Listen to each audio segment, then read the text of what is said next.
Welcome back. Now that we know what a derivative looks like visually, how do we actually calculate it? Today, we will solve our very first derivatives using first principles. Let's recall the geometric intuition. As we bring the second point closer, the secant gap h shrinks to 0, giving us the instantaneous slope. Mathematically, we express this using the first principle formula. We take the change in y and divide it by the gap h, taking the limit as h approaches 0. Let's apply this to find the derivative of x squared. First, we replace our function with x squared. Next, we expand the brackets using algebra.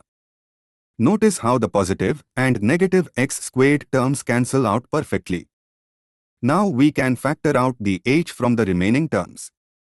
This allows us to cross out the h and safely evaluate the limit, giving us a final derivative of 2x. Now let's try a trigonometric function, sin of x. We plug it into our limit formula.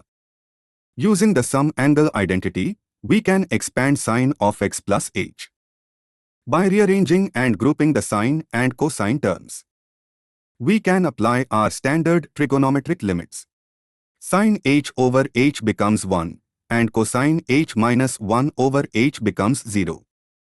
This elegantly leaves us with our final answer. The derivative of sin x is cosine x.